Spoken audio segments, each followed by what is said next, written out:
송은재TV 시작합니다. 지금 제 앞에는 두 가지 자료가 있습니다. 하나는 여론조사기관입니다. 국민리서치그룹과 에이스리서치가 지난 11일에서 23일까지 전국의 1020명을 대상으로 조사한 결과 우리나라를 이끌 차기 지도자 적합도입니다. 야권에서는 이재명, 지금 여권에서는 한동훈이 압도적인 1위입니다. 이 결과 이재명의 지지율은 더 올라가고 있고 민주당 쪽에서 한동훈도 마찬가지로 견고하고 더 상승률을 보이고 있습니다. 또 하나는 어제 오후 4시부터 이재명이 당원과의 대화, 이재명 TV라고 하는 유튜브를 통해서 당원과의 대화를 한 이 자료를 지금 앞에 이 두 가지를 놓고 있습니다. 이재명이 이재명 TV에서 어제 당원과의 대화, 개딸들과의 대화입니다. 이 내용을 보면서 이걸 제가 직접 보지는 않았습니다. 못했습니다. 제가 이렇게 직접 보지 못했거나 직접 가서 인터뷰를 하지 못한 경우에는 대부분 여러 가지 이쪽 저쪽 모든 언론사의 기자들, 여러 가지 기자들의 그 현장 취재를 종합을 합니다. 이 기자들이 기사를 쓰는 것은 다양합니다.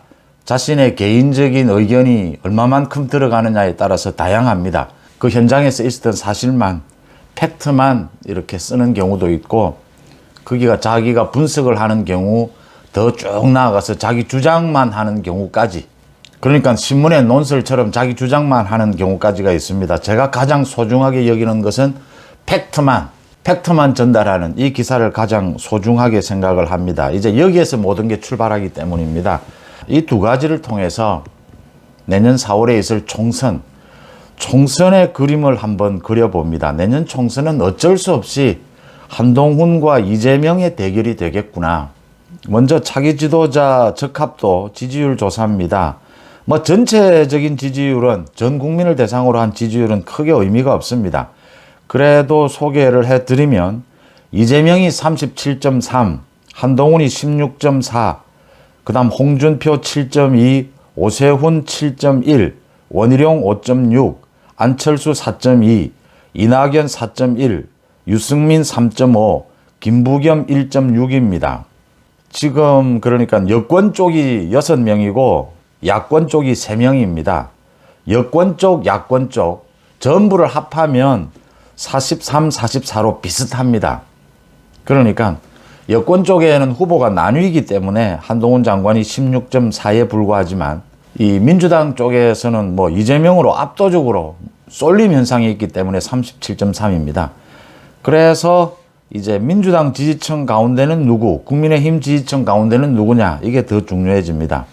국민의힘 지지층에서는 한동훈 33.9, 오세훈 13.3, 홍준표 12.1, 원희룡 9.9입니다.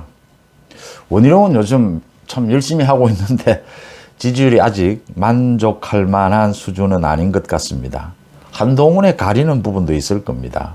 그 다음 민주당 지지층에서는 이재명 75.3입니다. 이낙연 5.4입니다. 그러니까 민주당 쪽은 이재명 쪽으로 압도적으로 거의 80%에 가까운 이런 지지율이 모이고 있고, 한동훈 장관은, 이 국민의힘 쪽은 한동훈 장관입니다. 한동훈 장관이 압도적으로 2위인 오세훈에 비해서 3배 가까이 압도적인 지지율을 보이고 있다라는 겁니다. 이 지지율 조사를 배경으로 해서 어제 이재명이 개딸들과 나눈 대화, 이재명이 전영수 전 비서실장의 그 비극적인 선택에 대해서 애매하지만 사과를 했다라는 겁니다. 어쨌든 제 곁에 있었다는 이유만으로 당한 일이어서 제가 어떤 방식이든 책임을 지지 않을 수 없는 안타까운 상황이다라고 했습니다. 이재명이 개딸들과 어제 대화에 나선 것은 이제 당내의 반발을 좀 진화하겠다, 이런 것이죠. 이재명이 그러니까 문재인, 이낙연 등이 소중한 당의 자산인데 공격하지 마라. 내부 총질, 내부에 폭탄을 던지지 마라. 공격의 총구를 당 밖으로 향하게 해야 하지 않겠느냐. 이런 이야기들입니다.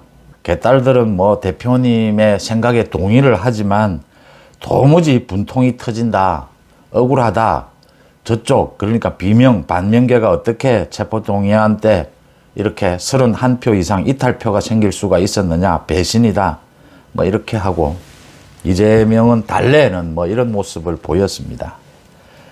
이제 비명 반명계에 대해서 이재명이 두 가지를 보이고 있는 것이죠. 나한테는 개딸이 있다. 그동안 개딸에게 수없이 당하지 않았느냐. 나는 이만한 힘이 있다. 80%에 가까운 압도적인 지지를 받고 있다. 이낙연은 뭐 5%, 뭐 4% 이 수준입니다. 게임이 안 됩니다. 협박을 하는 것이죠. 그 다음 내가 그래도 개딸들을 좀 자제시키지 않느냐. 또 회유를 하는 겁니다. 공천 걱정하지 마라. 내가 공정하게. 이재명의 공정은 이재명 자신의 방탄에 유리한 방향의 공정입니다. 그렇게 할 테니까 너무 걱정하지 말고 괜히 반발했다가 개딸들에게 죽는 그런 꼴 당하지 마라. 지금 이렇게 이야기하고 있는 겁니다. 이재명과 이 개딸들의 대화, 참 이 부분을 생각합니다. 첫째, 때리는 시어머니보다 말리는 시누이가 밉다, 뭐 이런 말도 있습니다. 개딸들에게 비명 반명, 소위 이제 조홍천이가 어제 방송에 나와서 지금은 비명 반명이라고 부르지 말고 이젠 구당파라 불러달라, 당을 구하는 그런 쪽이다, 구당파, 뭐 이름 좋습니다. 구당파라고 부르겠습니다. 이 구당파들에 대해서 개딸들이 문재인, 이낙연 뭐 가리지 않고 난타를 하는 것을 이재명이 그동안 쭉 지켜봅니다. 쭉 지켜보다가 이제서야 개딸들을 자제하라라고 합니다. 폭력은 모두 잊고 난 다음입니다. 그 다음 또 한 가지는 어제 개딸들과의 대화에서 이재명이 사과를 했다라고 하는데 뭐 이런 식입니다. 어떤 방식이든 책임을 지지 않을 수 없는 안타까운 상황이라고 했습니다.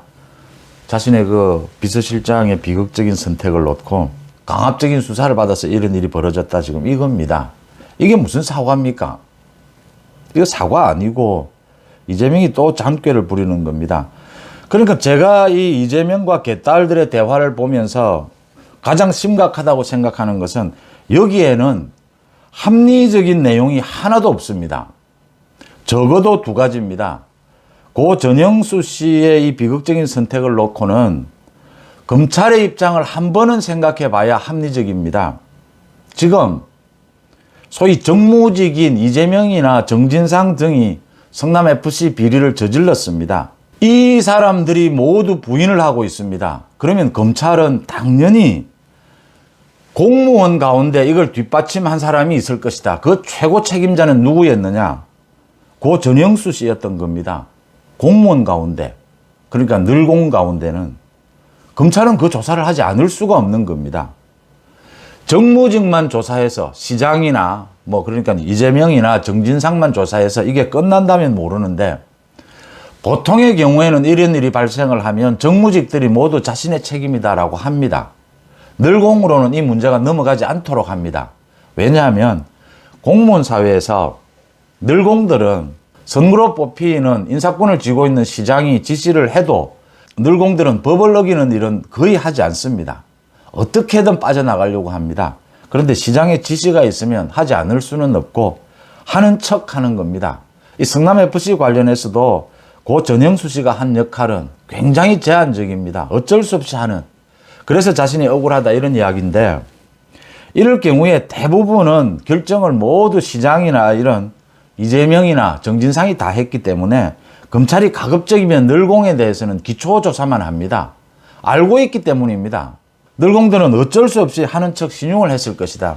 늘공들은 다 압니다. 이런 비리 뭐 한두 번 아니지 않습니까? 공무원 생활하면 뭐 고 전영수 씨 같은 경우에도 평생을 공무원 한 사람인데 그런 거 다 알고 있는 겁니다.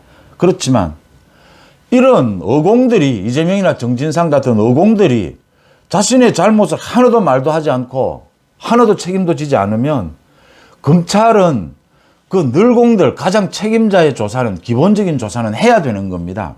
검찰이 고 전영수 씨에 대해서 뭐 강압적으로 조사할 이유도 없고 그럴 필요도 없었다라고 하는 겁니다. 지난해 12월 조사하고 다시 부를 이유도 없었다라는 것 아닙니까? 그게 상식적인 것이죠.